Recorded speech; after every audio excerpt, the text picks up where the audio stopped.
welcome to the Recovery Daily podcast. I'm your host, Rachel Miller. I'm a stroke survivor and grateful recovering alcoholic.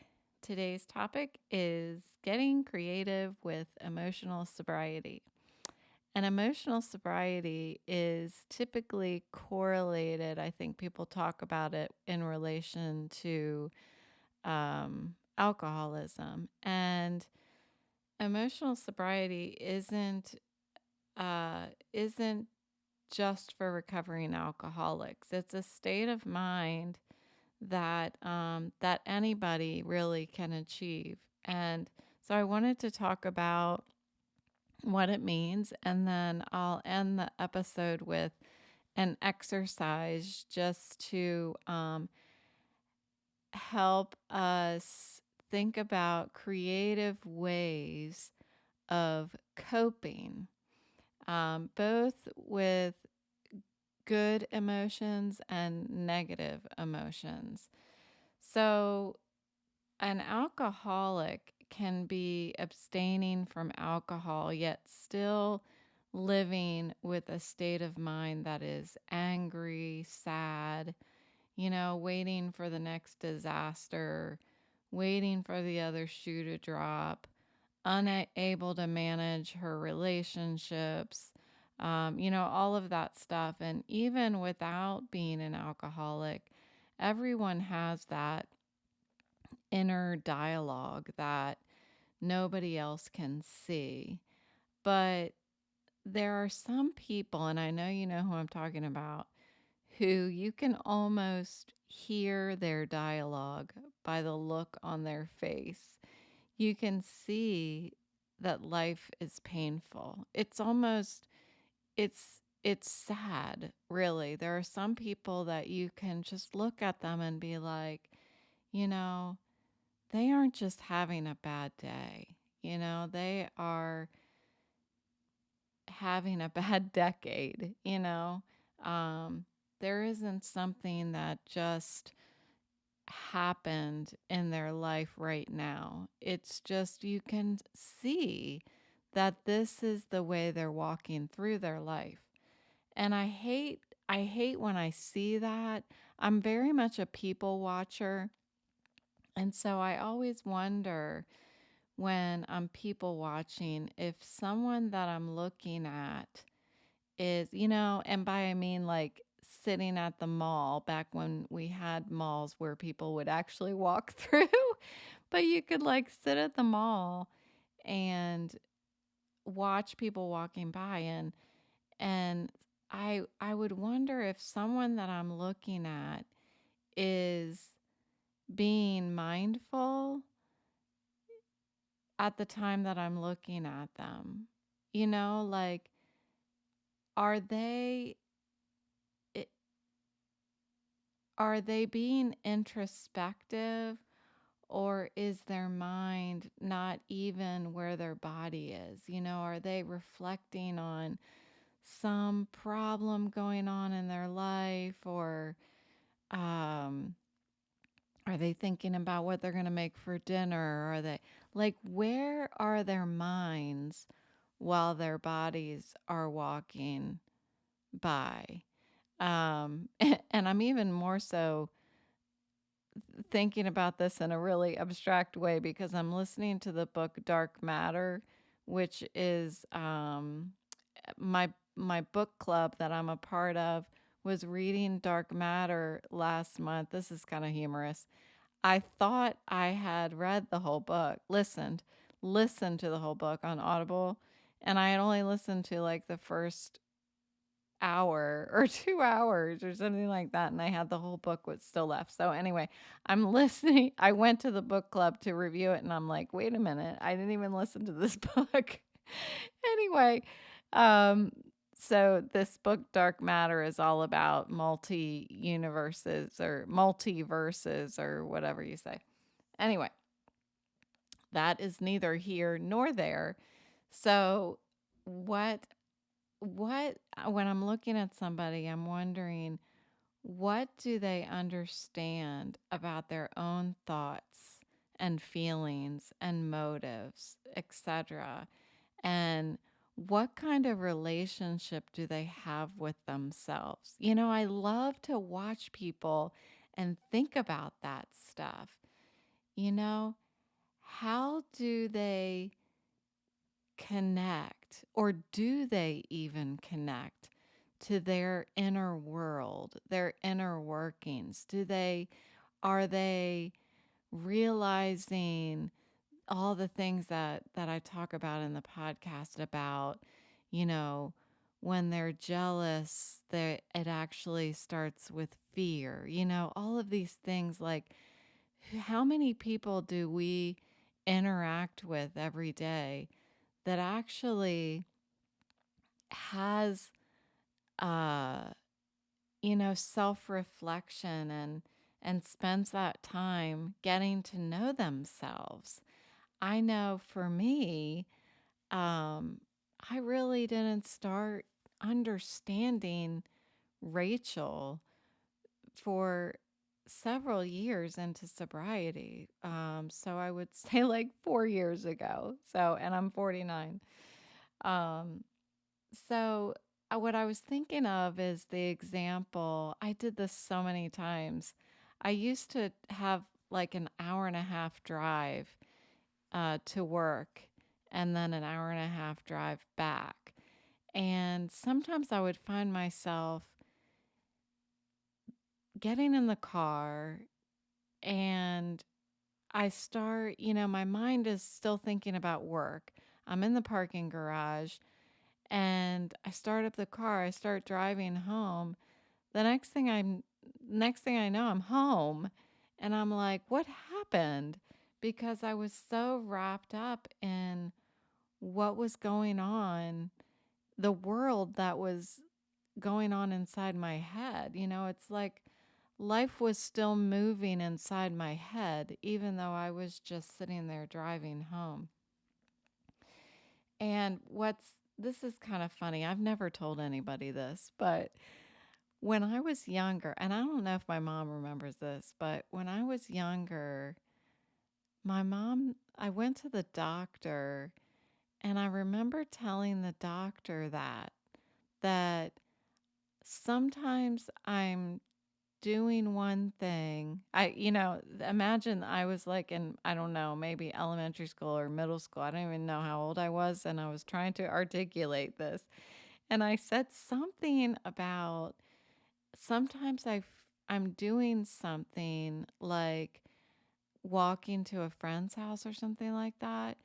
And one minute I'm leaving the house, and the next minute I'm there at my friend's house, and I don't really know what happened in between. Like, I was checked out. I remember telling the doctor that, and I remember him like looking at me like, I mean, just completely dismissed what I said.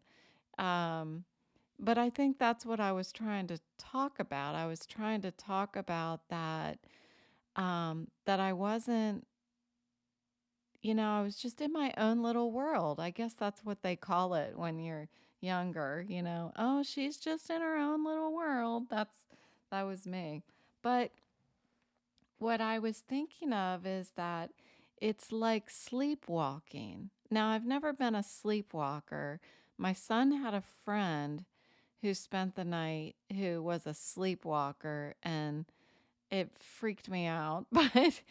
But anyway, I liken it to sleepwalking, where there are times that I will go for a walk around the neighborhood. Now, this is before I had the stroke and what I'm dealing with now. But I would walk around, I'd walk like 2 to 4 miles, and I would put an audiobook in my ears, and I would just zone out. And I was sleepwalking by choice. I'm calling it quote unquote sleepwalking, but I'm allowing myself to go into another world inside my head because I want to escape. I don't want to think about work. I don't want to think about, any kind of problems or life. I want to escape. And back when I was drinking, that is what I was drinking for, because I wanted to escape. And now I really find the audiobooks is just an incredible way of doing the exact same thing. And and so then there are other times that I will go for a walk and I don't want to escape. I don't want to listen to an audiobook. I want to be present. I want to look around. I want to feel the wind. I want to feel the sun. I want to look at the trees and the, animals and all of that stuff. I want to be present. And it's at those times that I want to be present. If I'm challenged to do that, that I'm unintentionally sleepwalking. And so this is all kind of related to mindfulness, but to me, it's times like that when we purposefully escape or purposefully um, are mindful and purposefully looking inward and acknowledging, paying attention to our emotions. Uh, I've talked about that time when I was walking and I all of a sudden felt like this is what serenity feels like. Like I have, there is no disturbance. And if I didn't allow myself those times where I am not intentionally trying to escape and sleepwalk or listen to audiobooks, however you want to say it, as long as I allow myself to have times that I'm not doing that and that I'm mindful while I'm walking, I'm allowing myself to get to know myself better. And that's how I was able to experience that first moment of serenity, because I had been working the program. I had been emptying out that dark place that I talk about. And there was just that moment in time where there was nothing that was bothering me. There was nothing that I was over elated about. I was healthy. It was just like a really, all the planets aligned for that moment. So what I feel like is important is that we allow those times to happen when nothing is going on in our lives, when we just decide we're going to take a walk and I'm going to pay attention to what's going on within me and around me. Because if I do that at times when nothing's going on, then when something is going on, it becomes a habit. It's already become a habit to be able to look inward and see what's going on the inside and what's going on the outside. And it's like it reminds me of when in my sobriety program, um, we're told to pick up the phone every day, pick up the phone and call somebody, call your sponsor, call somebody in your network. And the reason why is because if you make it a habit of picking up the phone when nothing's going on and it's easy, then when something is going on and it's hard, it's muscle memory, and you'll just pick up the phone, when you need to talk to somebody, that way that you don't drink. So, um, So this is about finding creative ways to reach this state of emotional sobriety. So I have an activity for us, and there is a reason I'm talking quiet. It's because my boyfriend is trying to go to sleep. Eek! And I'm recording kind of late, so I'm sorry. He doesn't listen to the podcast, by the way, but I'm trying not to wake him. So anyway, um, so I have an activity and it's called listening to your emotions. And so feelings can serve as they're powerful signals that are intentionally there to help us recognize what we are in need of.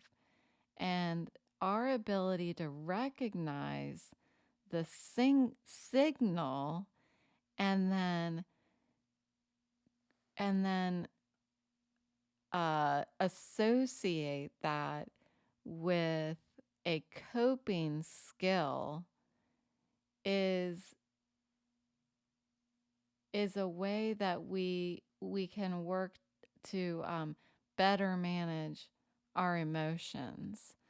So I have some examples of I did this exercise, so I just wanted to share it with you, and you can go off and try it on your own. So what I have is several words. So I'm going to read 5 words that are kind of associated with maybe a negative feeling, a negative emotion, and what creative solution I've come up with in order to manage that emotion. And what is cool about this is if you can come up with a creative solution for coping with each emotion and writing it down, then you can reference that whenever you feel that emotion. Oh, yeah, okay, this is what I need to do when I feel that emotion. And again, it's about building habits. So here we go. The first one I have is when I am annoyed. So the first emotion is annoyed, and my creative coping mechanism is exercise. My next one I have is sad. So when I feel sad, my creative coping mechanism is calling my sponsor. The next one I have is stupid. When I feel stupid, I use my God box and let go, let God. So, whatever it is that made me feel stupid, a person, place, or thing, whatever it is that made me feel stupid, I write it down on my note card and put it in my God box. And once I do that, that's a physical representation of me handing it over and knowing that I can't control it. It's not, it's not something I need to hold on to. It's not serving me well. The next one I have, let's see, which one should I do? Anxious. That's a good one for me. So, anxious, my creative coping is to breathe, meditate, and pray. And that brings us down to the last one, and I'm going to pull out ugh, okay, I'll do 2 more. One is discouraged.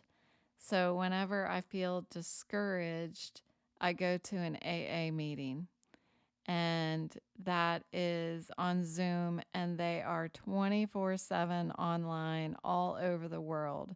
So whenever I feel discouraged, All I have to do is log on to an AA meeting, and it always helps. No, I've never gone to an AA meeting and not felt discouraged. I have never gone to an AA meeting and not been encouraged. There we go. Okay, the last one, bonus word, is bored. And when I'm bored, I came up with this when my kids were younger. I make a list of activities to do. So, if ever we call them to dos. We call them to dos. So anyway, I make a list of to dos so that I can not be bored. And then the other side of the activity is about creating um, a corresponding coping skill, creative coping skill to a positive emotion. So you would think that, well, I don't need to cope, it's positive. But you do need to cope. What do you do when you feel a positive emotion? You need to celebrate it. And I've talked about that in the past as well. So here are a few positive creative coping. So, when I feel, let's see, when I feel satisfied, I clean. Some people don't like to clean. I really like to clean, and it's satisfying to me. So I correlate cleaning with satisfaction. And when I'm feeling creative, I like to write. When I'm feeling playful, I will go outside with my puppies. Well, with my Weimaraner, my bulldog doesn't do much outside. Let's see. When I'm feeling amused, I will typically talk to my boyfriend because he's hilarious. And finally, let's see. When I feel relaxed, I like to go sit outside. And so that's what I have. So give it a try. Just pick 5 negative words. No, 5 negative feelings and 5 positive feelings or emotions. And then write down an activity, a creative coping skill for each one of those emotions. And that's what I have for you today. So thanks for listening, and I'll talk